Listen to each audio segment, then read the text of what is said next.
just hope that this never happens to anybody again. It's a tragedy.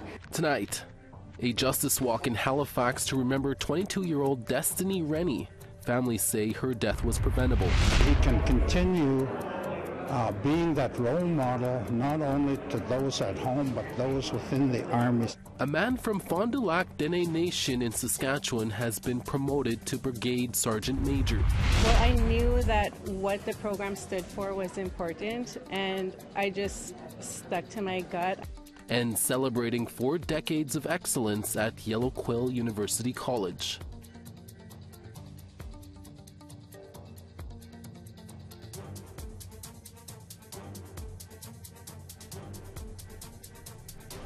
Good evening, I'm Chris Nachkite. Welcome to APTN National News. Thank you for joining us. We begin on the East Coast on the day of the national action for MMIWG and 2S people. Family and supporters gathered in downtown Halifax for the Justice for Destiny Memorial Walk. Destiny Rennie died in hospital last August. Her family has now launched a lawsuit saying her death could have been prevented. Angel Moore reports. Chief Michelle Glasgow of the Sabaganagati First Nation had this to say about Destiny Rennie. Destiny is a beautiful, beautiful, beautiful young lady inside and out, loved by everyone. The 22-year-old Mi'kmaq woman died while in hospital on August 6, 2024, 3 days after experiencing brain death resulting from fungal meningitis. Donna Maiden is a family friend. She's left a huge hole in our hearts, and we just miss her tremendously, and we just hope that this never happens to anybody again. It's a tragedy, and it should never have happened. About 100 people marched in Jabuktuk to call for justice for Rennie on the National Day of Action for MMIWG and 2S people. Nat Narvi is also a family supporter. She read the calls for justice, focusing on the systemic racism in healthcare to the crowd. We call upon all governments to ensure that the rights to health and wellness of Indigenous peoples, and specifically Indigenous women, girls, and Two-Spirit LGBTQIA people are recognized and protected on an equitable basis. Rennie's family claims hospital staff were negligent, so they're suing Nova Scotia Health and 4 doctors. They filed a notice of action last July with the Nova Scotia Supreme Court. It says one doctor assumed Rennie was likely using illicit drugs and based medical treatment on that assumption. Glasgow says the systemic racism needs to stop. But when we go into a hospital, we shouldn't be looked at as First Nation, as non-Native. We should just be looked at as a person, as a human. It shouldn't matter what color our skin is, what ethnic background we have. We need to be treated equally. We need the same care that anyone would have coming in. Deanne Sack is a band counselor who explained why they were supporting Destiny Rennie. So the calls to justice, the calls to action, why are we here today? How many young people do we have to lose? How many Indigenous people do we have to lose? I just can't get over this. So today was a good day to support and bring awareness to Destiny Forever 22.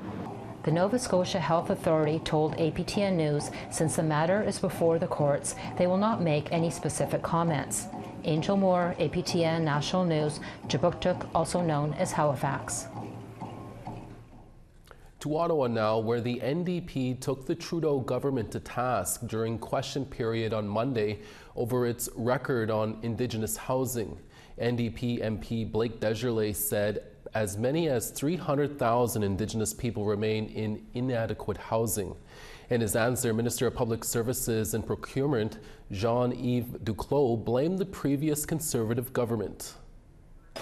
The housing crisis in Indigenous communities continues to be a stain on this government's record. Over 300,000 Indigenous people continue to live in unsuitable housing. The Liberals promised to build homes for First Nations, Inuit, and Métis communities and broke it. To make matters worse, Indigenous people are still reeling from the Conservatives' cuts to housing until this day. Liberals break promises, Conservatives gut and cut, Indigenous people pay the price. When will this government finally act to build the homes Indigenous people desperately need? The Honourable Minister for Public Services. Thank you, Mr. Speaker. Our colleague is entirely right. That's why we have been building thousands and tens of thousands of homes for Indigenous Canadians and other Canadians in the last 9 years.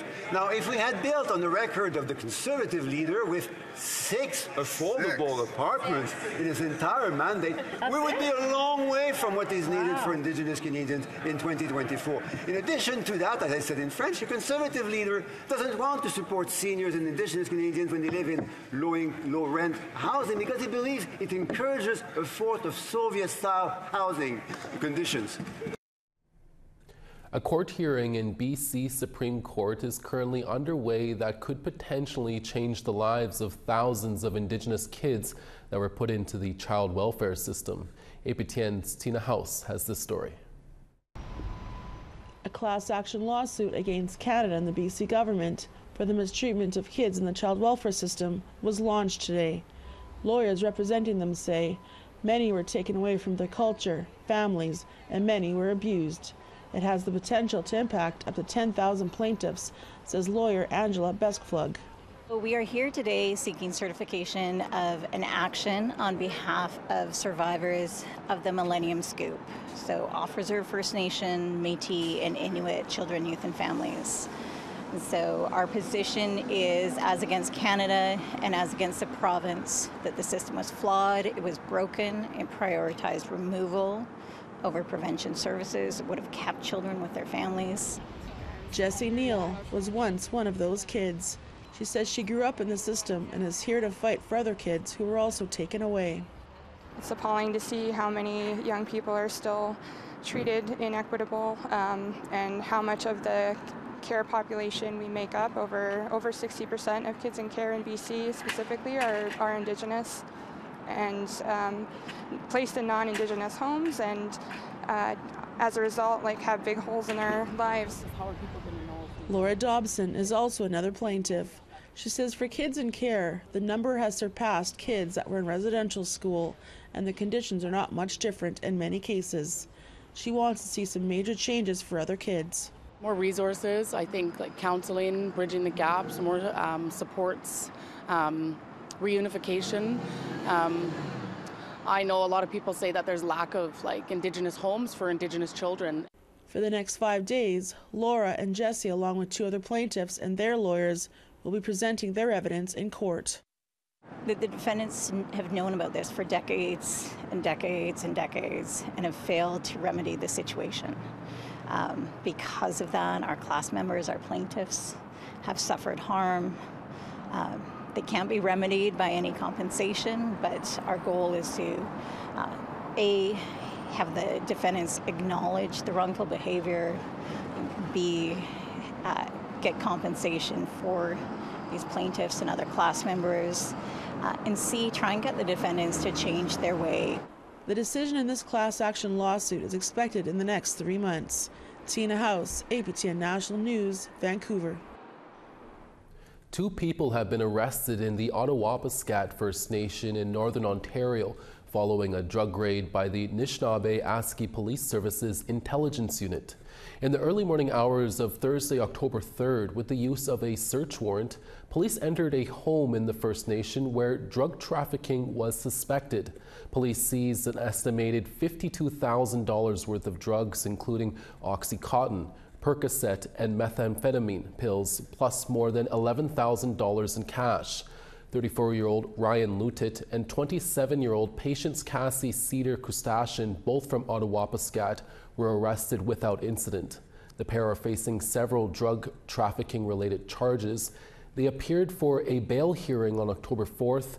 Kustashin was remanded in custody with a future court appearance. Lutit was released with conditions, and will make a future court appearance.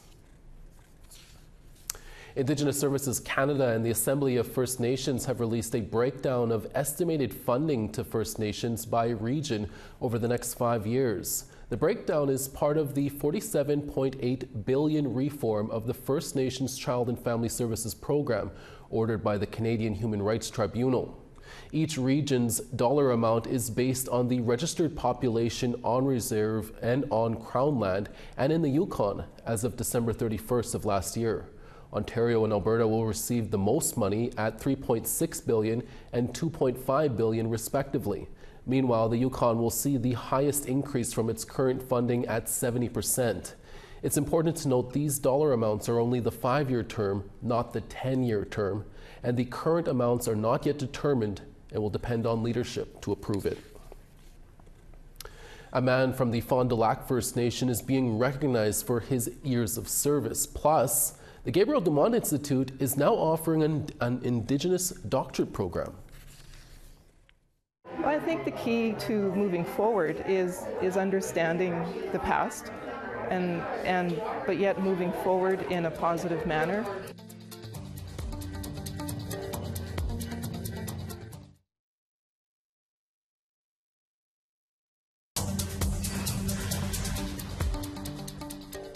This weekend marked a significant milestone for First Nations representation in the Canadian Armed Forces. On Saturday, Joel Peterson, a member of the Fond du Lac First Nation in Saskatchewan, became the first First Nations person to be appointed Brigade Sergeant Major of the 38th Canadian Brigade. Reporter Sierra Bettens brings you to the ceremony and talks with Peterson about his journey. At a Canadian Forces base in Winnipeg, Chief Warrant Officer Joel Peterson received some new insignia on his uniform. As a crowd erupted in applause, he became the first First Nation person to hold the role of Brigade Sergeant Major in the Canadian Armed Forces. Being a First Nations person is really important for me to provide opportunities for men and women who maybe didn't see themselves being able to be in a position like this. It shows that you can. A member of the Fond du Lac First Nation in Saskatchewan, Peterson grew up in Brandon, Manitoba, and Prince Albert, Saskatchewan. He joined the forces at 17. My mom actually kind of inspired me to join. She was in the military as a young person, and so was my dad. And she encouraged me to look at joining the Army Reserves, and that's what I did. In his new role, Peterson will oversee 16 Army Reserve units in Manitoba, Saskatchewan, and Northwest Ontario. The position of the Brigade Sergeant Major is I'm the most senior Sergeant Major within the Brigade, and my responsibility really is to all the men and women of the Brigade. The Brigade is both operationally domestic, fighting fires, floods, but also international operations. So it's a busy brigade. During the ceremony, Peterson was honored for his role as a mentor in the Bold Eagle program. Since 1989, the 6-week summer program, run by the Canadian Armed Forces, has provided military training to Indigenous youth. The program in the essence of it was to really build that bridge for younger people. And I think what it's grown into now is a real opportunity for reconciliation for a lot of people. And we see now, after 30 plus years, we see generations of those Bold Eagle graduates. Dutch Lorette, the second Vice Chief of the Federation of Sovereign Indigenous Nations, traveled from Saskatchewan for the ceremony. He described Peterson as a role model to many. It puts one First Nation from Fond du Lac, northern Saskatchewan, into a position now where he can continue being that role model not only to those at home but those within the Army structure. So it's a very important day, and we're here to celebrate that with him. From Canada and the U.S. to Norway and Italy, Peterson's military career has taken him around the world. He looks forward to rising to the challenge in his new role. I've gone a lot of places, and those are all great experiences.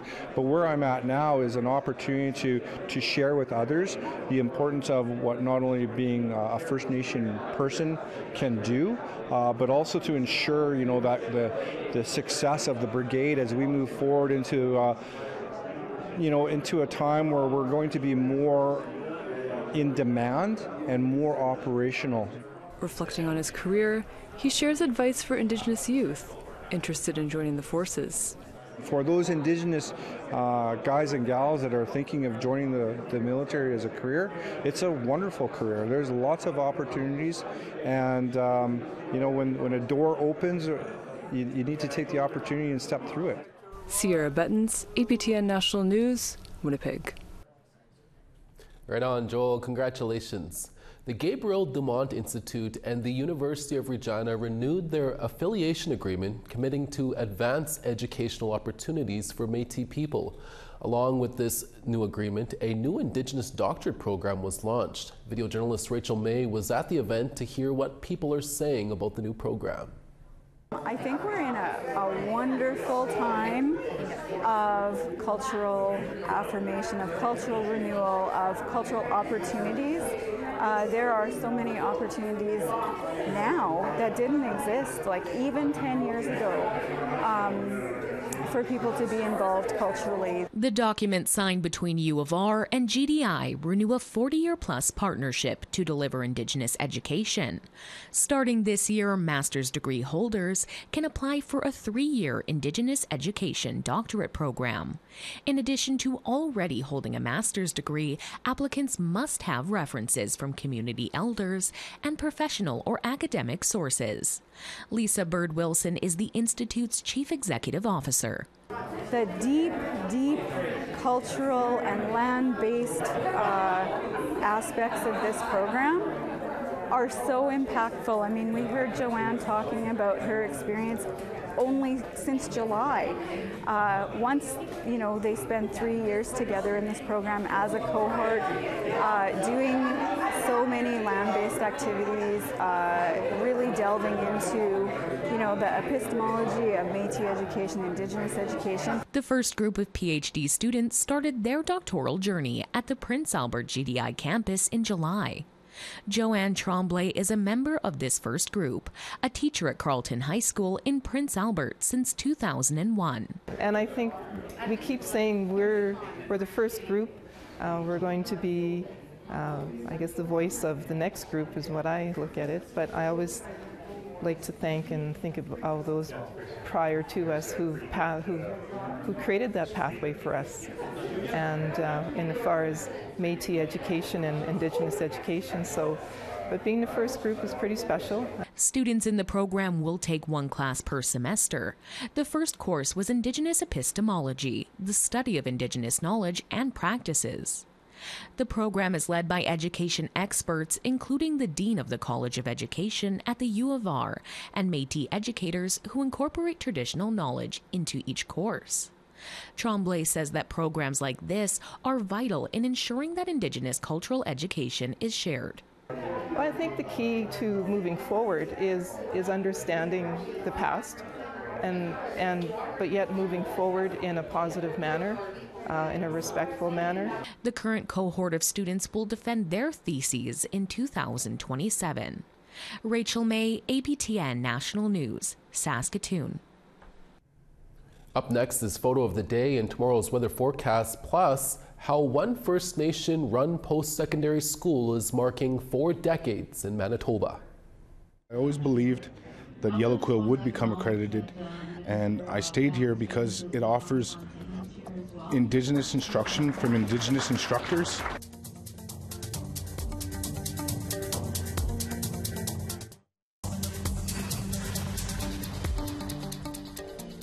Welcome back. Time now for our photo of the day. A beautiful day in Winnipeg resulted in Jason Korsheen sending in a photo of our APTN World headquarters while the neighboring park is currently under construction. Thank you, Jason, for sending that photo in. If you want to be featured as our next photo of the day, don't be shy. Send a photo to share@aptn.ca. Now let's take a look at tomorrow's weather forecasts. Over on the East Coast, Charlottetown 14, Halifax 15. The Grand River 8, Nain 6. Saguenay 11, Gaspé 14. Ottawa 14, North Bay 13.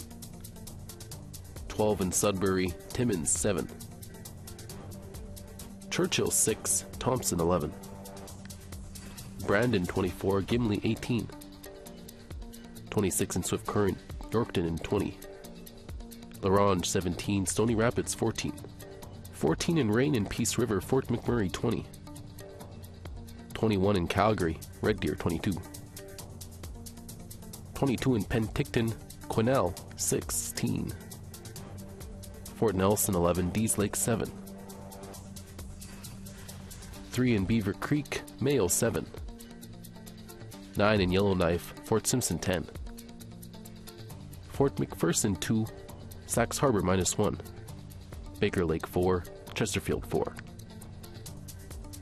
And Iqaluit 4 and Iqaluit -2. Some good news for a First Nation-run post-secondary school in Manitoba. To mark their 40th anniversary this month, they've been granted privileges, putting them on par with other provincial institutions. Here's Tiara Wheatley with more. A painting with Anishinaabe teachings, a ceremonial lodge with the 4 levels of the universe, presented to school staff by Mahigan Linklater and the Dakota Ojibwe Tribal Council, or DOTC. And of course, the lodge is a place of learning, and so we wanted to have something there to encapsulate that. Symbolic for how far Yellow Quill has come, 1 level representing each decade. It opened in Portage la Prairie as a college in 1984 with just 16 students. This past year, it was renamed Yellow Quill University College.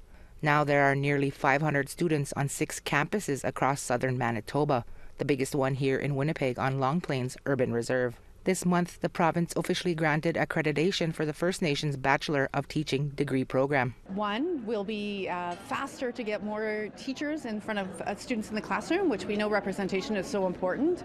So that is a critically important step, but I think it also signals that the provincial government is willing and able and open to working with First Nations on a nation-to-nation basis. The program was already in place here for 4 years as staff have worked behind the scenes with the province to meet academic requirements. In 2025, the school is expecting to see its first round of graduates from the program. There's currently over 100 students enrolled, including Joshua Greaves Thompson of Bonabonabee Cree Nation. It came with a lot of trials. I was told that I should abandon this program and pursue my certification through another institution, but I always believed that Yellow Quill would become accredited, and I stayed here because it offers Indigenous instruction from Indigenous instructors. Chastity Cook says Yellow Quill offers her a safe learning environment. Before this place, she tried a mainstream school, but often felt misunderstood. I knew that what the program stood for was important, and I just stuck to my gut. I wanted to learn and reconnect with my culture, and I just stayed with it. This year, Yellow Quill also started offering the First Nations Bachelor of Relations Studies, equivalent to a social work degree. Swan Lake Chief Jason Daniels is the chairman of DOTC. He reflects on why the council opened Yellow Quill in the first place. Trying to deal with the difficult issues of poverty and how we can eradicate it by education and working and helping each other out. Helping to make future leaders for their nation, something Yellow Quill founders set out to do. Tiara Wheatley, APTN National News, Winnipeg. And they always say education is our new buffalo. Thank you for that story, Tiara. That's your evening newscast for this Monday, October 7th. We'll be back again for your midday and evening newscasts tomorrow. From everyone at APTN National News, hi miigwech masicho. Thank you for watching. Ekse.